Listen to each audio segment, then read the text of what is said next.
Hello বন্ধুরা, কেমন আছো? আশা করি ভালো আছো। নতুন একটা গল্প নিয়ে হাজির হয়েছি।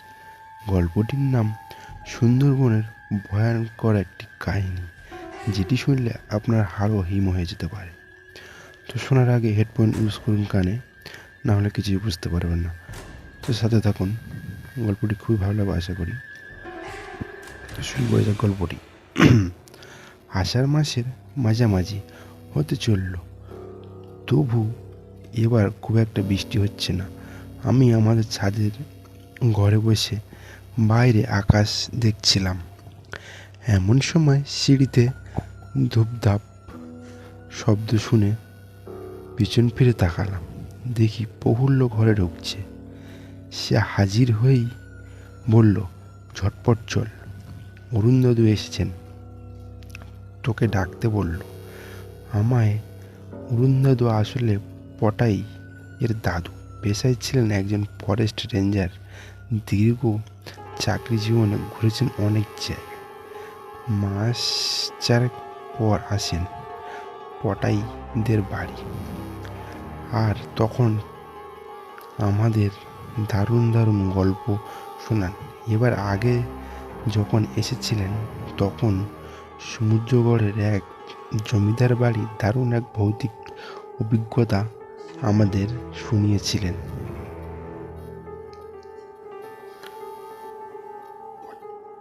পটাইদের বাড়ির পৌঁছাতেই বড় বড় ফোঁটার বৃষ্টি নেমে গেল।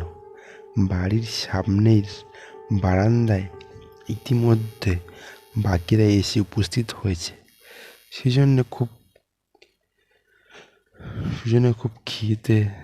খেতে ভালোবাসে এবং যথারীতি একটা চিপসের প্যাকেট থেকে চিপস বার করে খেতে লাগলো। একটা চেয়ার আছে, যেটায় দাদু এসে বসবেন। আমি আর প্রফুল্ল দুজনেই বসার সাথে সাথেই কফির কাপ হাতে নিয়ে অরুণ দাদু বললেন। বসার পর আমাদের দিকে তাকিয়ে বললেন, তারপর খবর কি সবার? পড়াশোনা কেমন চলছে? ভালো চলছে দাদু। বা বেশ। তারপর সুজনে, তুই কি নতুন কোনো খাবার খেলি নাকি? পুরনো গুলোই যাবার কাটছিস? সুজন চিপস চেপাতেই বলল, আমি কি আর গরু যে জাবর কাটবো? পটাই একসময় পিছন থেকে কিছু একটা বলে সুজনকে রাগিয়ে দেওয়ার তাল করছিল, কিন্তু আমরা ওকে মানা করলাম। অরুণ দাদু কফির কাপে চুমুক দিয়ে বললেন, চল তাহলে তোদের আজ একটা অন্য গল্প শোনাই। তখন আমার পোস্টিং ছিল সুন্দরবনে, চামটায় আমার অফিস। জানিস তো, আমাদের ভারতবর্ষে সুন্দরবনের মতো সুন্দর জিনিস আর একটাও নেই। আমি যে সময় কথা বলছি তখন সুন্দরবনের বাঘের উপদ্রব এখন থেকে অনেক বেশি। আমার এলাকায় শুধু বাঘ নয়, তার থেকেও চোরা শিকারীরাও ভীষণ জ্বালিয়েছে। কিছুদিন আগেই এখানের একটা বেশ পরিচিত পুরনো বাঘের মৃতদেহ আমরা পেয়েছিলাম। চোরা শিকারীদের গুলিতে বাঘটা মারা যায়, কিন্তু গার্ডেরা এসে যাওয়াতে ওরা দেহটা ফেলেই পালিয়ে গিয়েছিল। তা একদিন অফিসে বসে বিকেলে কাজ করছি, এমন সময় একজন গার্ড এসে বলল, স্যার, আপনার ফোন এসেছে। বড় সাহেব ফোন করেছেন। চমটা অঞ্চলের বড় কর্তা অসীম গাঙ্গুলি, বেশ রাজভারী মানুষ, কাজেই একটু গাফলতি দেখালে ভীষণ খুঁতখুত করেন। আমি তড়িঘড়ি গিয়ে ফোন ধরলাম। ফোনে বড় সাহেব আমাকে জানালেন যে দলটা সেদিন ওই বাঘটাকে মেরেছিল তার মারফত খবর এসছে যে তারা আজ তেঁতুলবাকড়িয়া চরে থাকবে। সবাই আমি যেন একদম দেরি না করে সেখানে পৌঁছে যাই আর ওদের গ্রেপ্তার করি। আমি জানিয়ে দিলাম যে একটু পরেই বেরোচ্ছি। দাদু এই পর্যন্ত বললেন এবং সঙ্গে সঙ্গেই একটা কান ফাটানো আওয়াজ করে বাজ পড়ল। কাছেই কোথাও আর পটাইদের সিএমএল লাইটটা দপ করে নিভে গেল। লোডশেডিং মেঘের জন্য অনেক তাড়াতাড়ি অন্ধকার নেমে এসেছে। আজকে কিছুক্ষণের মধ্যেই পটাইয়ের দিদি এসে একটা বড় বাটিতে করে মুড়ি মাখা আর একটা দেলাগিরি রেখে গেলেন। দাদিও চেয়ার থেকে নেমে এসে এক মুঠো মুড়ি মুখে দিয়ে আবার শুরু করলেন। তারপর ফোন বাবা মা সহিত আমি দুজন ফরেস্ট গার্ডের সাথে নিয়ে বেরিয়ে পড়লাম। একটা খাল ধার খালধারে মিনিট খানেক চলার পরেই আমাদের লঞ্চ এসে কালিন্দী নদীতে পড়ল। এই সময় নদীতে বেশ জল থাকে, তাই আমাদের লঞ্চ জলের ঢেউয়ে বেশ দুলতে লাগলো। ততক্ষণ সন্ধ্যা হয়ে গেছে, চাঁদের হালকা আলো এসে পড়ছে। নদীর জল আর দাদু পাশে ঝোপ ঝাড়ের উপরে এরকমভাবে প্রায় মিনিট 20 চলার পরে একটা অপেক্ষিত শুরু খালে আমরা ঢুকলাম। এটাই কুমিরমারি খাল, তেঁতুলবাগির চরের শেষেই। এই তেঁতুলবাগির চরের খুব একটা সুখ্যাতি নেই। এখানে বাঘের উপদ্রব বেশ ভালোই। দিনের বেলা একদিকে দিয়ে যাওয়ার সময় প্রায় দেখা যায় কোনো না কোনো দ্বীপে পথ করে উঠছে। এই বাঁধা অঞ্চলের সব থেকে ভয়ানক নিশান একটা লাঠির ডগায় আটকানো একটা ছেঁড়া শার্ট বা গেঞ্জির টুকরো। আমি জিজ্ঞাসা করলাম, দাদু এই চিহ্নটা কেন সব থেকে ভয়ানক? দাদু বললেন, আসলে কি জানিস তো, ওখানের মানুষদের জীবন খুব একটা সহজ নয়। এই নিশানাটা একদিকে যেমন ভীষণ কষ্টের, সেরকম আবার সব সাবধানেরও আসল। বলতো যদি কোনো মানুষকে কোনো দ্বীপে বাগে নিয়ে যায় বা মেরে ফেলে, তাহলে তার দলের সাথীরা তারা একটা লাঠির টুকরো লাঠির ডগায় আটকে সেটাকে পুঁতে দেয়। তার মানে এখানে বাঘ মানুষ মেরেছিল। তা শোন, তারপর সুন্দরবনে অনেক দ্বীপেই অনেক ভাঙাচোরা কুঠির বাড়ি আছে জানিস।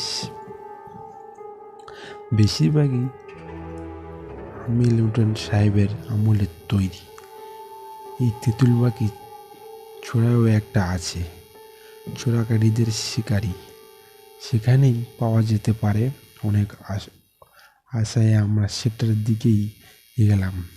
চারিপাশে বুনো হেতাল গোড়ান এর ঝোপ, তার ভেতরেই সন্ধ্যের অন্ধকারে একটা প্রাচীন যন্ত্রের মতো দাঁড়িয়ে আছে বাড়িটা। দরজাটা টর্চার কোনো বালাই নেই। আমরা খুব সাবধানে যথেষ্টভাবে শব্দ না করেই ভেতরে ঢুকলাম, কিন্তু বাড়িটা পুরো ফাঁকা। চোরাকারীরা কোনো কয়েকটা ইঁদুর চামচিকি ছাড়া আর কিছু নেই। আমরা এটা দেখে বেশ একটু দমে গেলাম। তাহলে কি আমরা যে আসবো এটা ওরা আগের থেকে জেনে গেল? যাকগে, এতটাই এসেছি যখন অপেক্ষা করাই যাক। তিনজন মিলে একটা ঘরে বসলাম। ঘাপটি মেরে আমার সঙ্গে যে দুজন গার্ড ছিল, তাদের একজনের নাম বিকাশ প্রামাণিক আর একজনের নাম ইসমাইল। বিকাশ আগে ছিল বাউলের তার একমাত্র ছেলে, যাকে বাগে নিয়ে যায়। তারপর সে ফরেস্টের চাকরিতে যোগ দেয়। ইসমাইল আমাদের লঞ্চের ড্রাইভার। সন্দেহ গভীর হতে জঙ্গলের চেহারাটা পাল্টে গেল। বাইরের গাছপালার ভিতর থেকে নানান পোকামাকড় আর ঝিঁঝির শব্দ আমাদের কানে আসছে। দূরে কোথাও হরিণ ডেকে উঠলে শুনতে পেলাম। টর্চ জেলে ঘড়িটা দেখলাম, একবার 8টা বাজে। এই পর্যন্ত বলে দাদু একটু থেমে জল খেলেন কিছুটা। আমরা তখন সবাই ঘন হয়ে বসেছি। ভেজা ঠান্ডা হাওয়া দেলাগিরির আলোটাতে একটু কাঁপন ধরিয়ে দিল, সাথে আমাদের ছায়াগুলো কেঁপে গেল। দাদু একটু মুড়ি লজেন্স মুখে দিয়ে আবার বলা শুরু করলেন, আমরা তো বসে আছি আর বিকাশ মাঝে মাঝে জানালা দিয়ে উঁকি মেরে বাইরেটা দেখছে। আমি তাকে মানা করতে যাচ্ছিলাম, তখন আমার মনে হলো বাইরেটা বড্ড বেশি চুপচাপ হয়ে গেছে। সব পোকামাকড়ের আওয়াজ যেন চলতে চলতে ধুম হয়ে বন্ধ হয়ে গেছে। ঠিক সেই সময় আওয়াজটা শুনতে পেলাম আমিও। বাইরের খালের জলের ছালাত ছালাত শব্দ ঝাঁপিয়ে আমাদের কানে এলো। একটা অস্পষ্ট ফ্যাসফ্যাসে কণ্ঠস্বর কে যেন হাহাকার করে ডেকে যাচ্ছে, বাবা এই তো আমি তোমার গদাই, আমার কাছে এসো বাবা। যেন আমাদের আশপাশে এতাল গোড়ানের ঝোপের ভিতর থেকে সেই আওয়াজকে আমাদের কাছে ঠেলে পৌঁছে দিচ্ছে। যেন তাকে দিতেই হবে, এমন যে তার একদমই উপায় নেই। ইতিমধ্যে বিকাশের দেখি মুখ চোখের ভাব বদলে গেছে। সে একবারের বাইরের দিকে তাকিয়ে কাকে যেন খোঁজার চেষ্টা করলো, তারপরই দাঁড়া গোদাই আসছি বলে ছুটে বেরিয়ে গেল ঘর থেকে। সঙ্গে সঙ্গে দেখি ইসমাইল ও সব নার্স স্যার শিগগিরই আসুন বলে বেরিয়ে গেল। আমি বাইরে এসে দেখি অন্ধকারে অনেক বেড়ে গেছে। সমস্ত দ্বীপের সব কিছুর মধ্যে সব থেকে যেন অশরীরী কণ্ঠস্বর, সমস্ত দ্বীপের অশরীরী কণ্ঠস্বর সেই তার ডাক আমাদের কাছে পৌঁছে দিচ্ছে, বাবা এই তো আমি, আমার কাছে এসো বাবা এসো। বিকাশের পেছনে যেতে যেতে আমি ইসমাইলকে জিজ্ঞাসা করলাম গদাইকে, আর বিকাশ ওরকমভাবে বেরিয়ে গেল কেন? ইসমাইল বলল, স্যার গদাই বিকাশদার ছেলে, ওকে বড় মামু নিয়েছিল গত বছর। এই বেগো ভূত স্যার, তাড়াতাড়ি চলেন, নইলে বিকাশদার বাঁচানো যাবেই না। কথাটা শুনে আমার সমস্ত শরীর বেয়ে যেন একটা অন্ধকার সিঁড়িটা নেমে গেল। যাকে বাঘে মেরে ফেলেছে সেই ছেলে আবার ডাক এ কি করে? বিকাশ দৌড়াচ্ছিল কুটি বাড়ির পেছন দিকটায়। জঙ্গল বেশ গভীর। সেই জঙ্গলে ঢুকে যাওয়ার কিছুটা আগেই ইসমাইল জোরে দৌড়ে তার ওপর ঝাঁপিয়ে পড়লো। আমি তোদের কাছে যাবার মধ্যে ইসমাইল বিকাশকে মাটিতে ফেলে তার উপর চড়ে বসে। আবার বিকাশ ছটফট করছে। আমি বিকাশকে জিজ্ঞাসা করতে যাব, এই সময় আমার চোখে পড়ল সোজাসুজি আমরা যে জায়গাটায় দাঁড়িয়েছিলাম সেখান থেকে একটু দূরেই গভীর জঙ্গল শুরু। জায়গাটায় অনেক ঝোপঝাড় আছে, পুরো হাঁকুচ অন্ধকার। সেদিকে চোখ পড়তেই আমার সমস্ত শরীর যেন আটকে হিম হয়ে গেল। ওই অন্ধকারের মধ্যে স্পষ্ট দেখলাম একটা সুন্দরী গাছের নিচে যেন অন্ধকারে জমাট বেঁধে আছে। ঘন নিষ্কাল অন্ধকার দিয়ে তৈরি একটা আদিম চিরপুষ্ট ছায়ামূর্তি আমাদেরকে দেখছে, আমাদেরকে আশেপাশে। সেই ডাক কিন্তু তখনও অবিরাম ভেসে বেড়াচ্ছে বাতাসে। ইসমাইলও মনে হয় সেই মূর্তিকে দেখে একটু অন্যমনস্ক হয়ে পড়ছিল। সে সুযোগ বিকাশ তাকে এক ঘুষিতে ছিটকে ফেলে দিয়ে উঠে দাঁড়ালো। আমি তখন নড়তেই পারছি না, পা দুটোকে অসম্ভব ভারী মনে হচ্ছে যেন।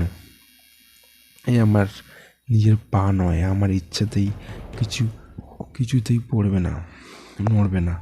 বিকাশের আর হাতখানেকের মতো বাকি মূর্তিটার কাছে পৌঁছাতে। সেই সময় বাঘের গর্জনে পুরো দ্বীপটা কেঁপে উঠল। আর মধ্যে ওই মূর্তিটার পাশ থেকে একটা প্রকাণ্ড বাঘ এসে বিকাশের ঘাড়ে পড়ল। আবার পালক ফেলার আগেই তাকে নিয়ে উধাও হয়ে গেল। আর আমার ওর চোখের সামনে সব ঝাপসা হয়ে এলো। আমরা সবাই তখন এসে ওর গায়ে ঘেঁষে বসেছি। পুরো দাদু থেমে যেতেই সবাই বলে উঠলাম।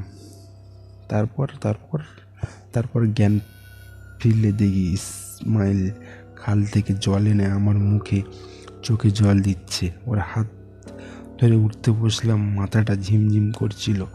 মূর্তিটা সেখানে ছিল, সেদিকে তাকিয়ে দেখি কিছু নেই, ফাঁকা। আর ঝিঁঝি ও পোকামাকড়ের ডাক আবার শোনা যাচ্ছে। আমরা বিকাশের দেহটা অনেক খুঁজলাম কিন্তু পেলাম না কিছু। আর তারপর ফিরে এলাম এই পর্যন্ত বলে চুপ করলেন। বৃষ্টি পড়লেও তোর সেরকম বেশি নয়। এখন হালকা বিদ্যুতের আলোয়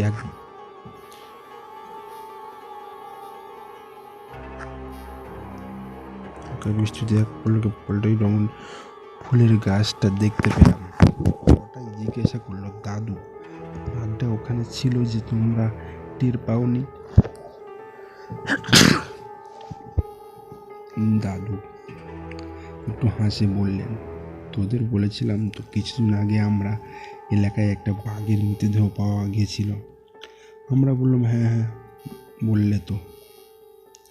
সেই বাঘটার মৃতদেহ আমি দেখেছিলাম। বাঘটার লেজ ছিল না, হয়তো কোনো লেজ নাড়াই তো, বা চোরাকারীদেররাই হয়তো কেটে নিয়েছিল।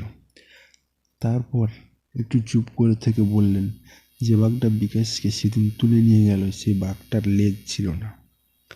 দাদুর কথা শেষ হতে না হতেই আবার জোরে বিদ্যুৎ চমকে উঠল। আর কোথাও থেকে যে না দমকা একটা হাওয়া এসে নিভিয়ে দিয়ে গেল দেওলাগিরিটা। তো বন্ধুরা, এই পর্যন্ত আমাদের গল্পটি। তো কেমন লাগলো গল্পটি কমেন্ট করে জানাবেন, আর শেয়ার করতে ভুলবেন না, আর সাবস্ক্রাইব করে নিন।